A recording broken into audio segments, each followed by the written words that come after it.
The influential Khasi Students' Union today asked the Meghalaya government to strengthen the existing rules relating to migrant workers. Invited for a meeting by Chief Minister Conrad Sangma in the wake of the growing demand for implementation of the inner line permit and checking of documents of labourers from outside by the KSU members, the union said that the existing laws are not acting as a deterrent for companies bringing labourers from outside. Speaking exclusively to Northeast Live, KSU General Secretary Donald Thaba said that they have urged upon the government to incorporate few provisions of the Interstate Migrant Workmen Act to the current Meghalaya Identification, Registration, Safety and Security of Migrant Workers rules to strengthen it. Thaba added that the KSU in the meantime will continue to take steps to tackle influx. The Chief Minister invited us for talks. What he wants to discuss is the work permit. But apart from that, we also raise issues like the MRSSA, the inline permit, the inclusion of the Khasi language in the age schedule, and the interstate boundary talks between Meghalaya and Assam. So the CM informed us that apart from the Interstate Migrant Workmen Act, the state government decides to enact its own state act, which is known as the Meghalaya Identification, Security and Safety for Migrant Labourers. But when we look at the act, we saw that it is a very weak act and it's different from the Interstate Migrant Workmen Act. After a thorough deliberation, we came to the point of suggesting to the CM that, okay, if you implement this act that you're having in 2020, please incorporate the few sections from the Interstate Migrant Workmen Act. See, because this act, the 2020 Act, the penalty is very less. They have to pay only 5,000 rupees if they violate the act.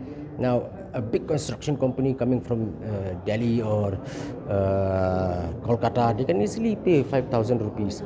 But the Interstate Migrant Workmen Act or the work permit has a penalty of a jail term of 1 year. If they are arrested violating the act, then they will have to stay in jail for some amount of time, and there is a possibility of being blacklisted also. So that is the point we are suggesting. And another one is that the police verification should be one document to be submitted along with the voter ID or Aadhaar while doing the registration. It is there in the Interstate Migrant Workmen Act, and we suggest that it should be incorporated in the 2020 Act. So has the CM given any assurance of incorporating this suggestion? That the government will look into the matter, but for how long we don't know. We did not ask for how long will that take, but from the union we decide that what we are doing, we will continue to do. Till now, how many migrant workers were sent back because they don't have legal documents? Around 2,000 plus.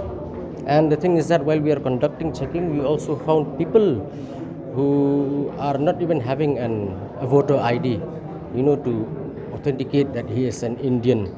So we are also asking the question, what is the anti-infiltration check gate doing in Jente Hills and in Riboi district? We are asking that question. How did they get passed through that? That is what we are asking the CM. So CM assured that that will be looked upon as he suggested earlier. Well, how do you define this meeting with Chief Minister? Is it a successful or has it failed? It is not successful and it had not failed. Also because what we are suggesting, the CM had assured that it will be looked upon. And why is it not successful is because we have to wait and see if what we are asking, what we are demanding are going to be fulfilled or not.